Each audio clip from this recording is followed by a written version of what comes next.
Hey guys, welcome back to my channel. Today we're going to be looking at our next subgenre, which in today's class is science fiction, other known as sci-fi. Now, the interesting thing about science fiction is that although it's a combination of both science and fiction, it actually deals with what we presently know about the physical laws of nature. It was evolved as a response to fantasy, which means that many authors were thinking that let's think of something otherworldly, but then people decided to focus on something that there's some inkling of possibility that this could happen. So in science fiction, there needs to be some possibility that the events could happen, while in fantasy, the author can use far-fetched assumptions like unicorns and three-legged creatures.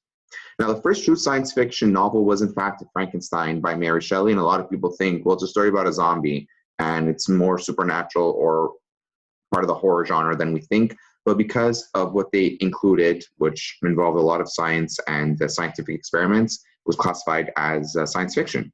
So she wrote about the scientific practices and tried to persuade the reader that her story could actually happen. So it was like in great detail all of those procedures of how Frankenstein came to be. So it was the first novel in English that dealt with the possibility that science can create a monster that can destroy science and then mankind. She did not wish the story to be considered supernatural and thus used the main character as a scientist and really expressed in detail his scientific efforts to create this monster. Now, this is something called extrapolation. Extrapolation is when the writer takes a known scientific fact and imagines what might happen if certain events or circumstances evolve. So you take something as simple as a man who can build space shuttles, which we know exists, and we kind of extrapolate, we make it into a bigger idea by saying like, okay, with this space shuttle, man can now travel to faraway planets and go an extra mile and meet a whole nother life form. And that's where science fiction kind of comes from. It's taking something small that we know exists and kind of elaborating on it. Now, a lot of major themes in science fiction, you've seen them in many novels and stories that you've read in the past, probably even, I think in Secondary 3, you guys read I Am Legend, so that's a great indication of science fiction. Apologies for the sound bites that you're going to see here. It sounds like someone's karate chopping. Space travel to and from other planets, Star Wars, Star Trek, time travel to the past and future, Back to the Future, psychological, biological changes to the man brought about by scientific changes like the Incredible Hulk or Spider-Man, actually considered science fiction. Science applied to human relations for constructive or destructive purposes. You'll see what that means, like in Frankenstein. Battle with alien life forms, such as in the film Signs or The Day the Earth Stood Still, District 9. Those are some examples. And of course, alternate universes like Star Wars. Now, plot conventions that exist. So a lot of stories utilize these plots, and you see them very often in either short films or in movies that exist today. You have the concept of the last man and woman on Earth, like in I Am Legend, the concept of the robot, the first landing story, time travel, the alternate world, a lost civilization, an alien encounter, colonization of a new planet, like in Avatar, the end of the world, a long spaceship voyage, the computer, which just seems very vague, and then even sometimes from the point of view of an alien. These are all different tropes used to create these sci-fi stories. Now, in film and literature, we've seen them in films like Divergent, a very futuristic, more post-apocalyptic. Same thing goes for Mockingjay. Terminator deals with science fiction notions of technology. Jurassic Park is interesting because although it's a horror film regarding dinosaurs coming back, the idea is that science was there to create these dinosaurs once again. Star Trek, Matrix, Alien, E.T., if you guys heard that film, or Splice. Splice is a insane film. If nothing to do during the breaks or during this time that we're stuck inside, watch Splice. It's insane. So, and then there's Ender Game as well. So these are just other examples. So the story you guys are going to read today is one of the longer short stories, but it reads very easily. So this takes place in the future. It's called Tomorrow, Tomorrow, Tomorrow. And you're going to read it today, today, today. So in this story, the year is 2158 and Earth's natural resources continue to deplete and Earth's population continues to increase and Earth's population has reached a critical level. Now, this is a world that is overpopulated and overcrowded. It's crowded at work, on the streets, on the bus, even at home. In this story, we have an actual family of, let's say, 20 that live in a 2.5 apartment. It's a very crowded apartment, and there's a lot of issues that happen with overcrowding.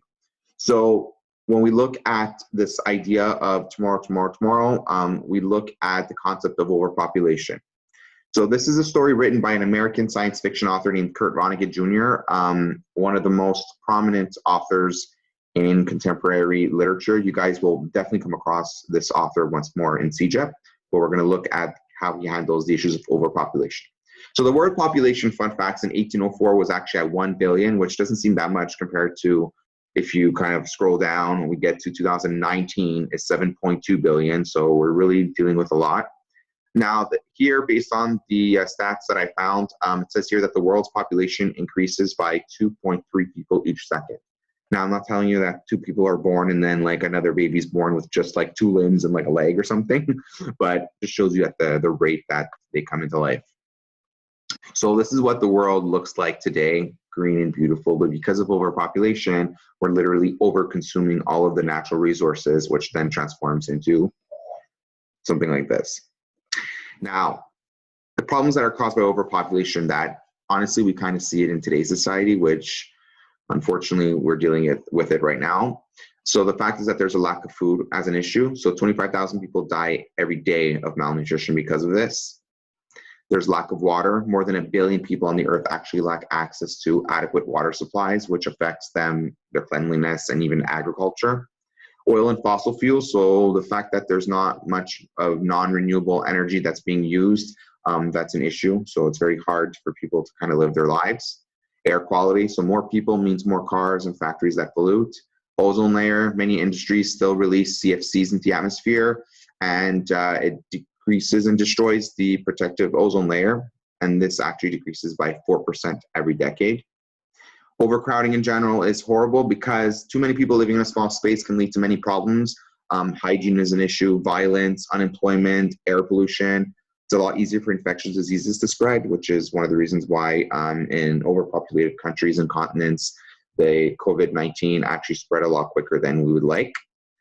Now, something that's interesting to note is besides just hygiene and infectious diseases and things like that, you have to imagine that when we're also quarantined, we're dealing with an issue as well. If one person's sick, it's more than likely someone else within your family will get sick. For example, people that do not flush with the toilet seat down, and I mean completely down, you're actually increasing the risk of fecal matter spraying within 5 meters. So if your toothbrush and everything is just exposed on your counter, imagine just, having that little flush and everything just kind of sprays about. Nasty.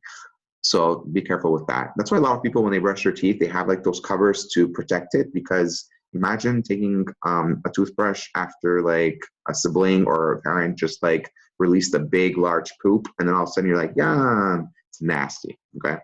So check yourself.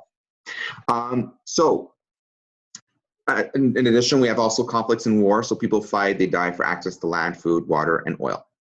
So I want you guys to read tomorrow. You're going to answer a couple of questions. Now, fun fact, for next class, you're going to read the sequel to this story. So this first short story deals with overpopulation, and there's like a bit of like a nice little twist at the end. This is actually the only story that I would say there's no deaths, but don't worry, the next story really kind of cracks that into gear. So the next story is actually called To Be or Not to Be, and it's written in kind of like an acronym, and you'll see why.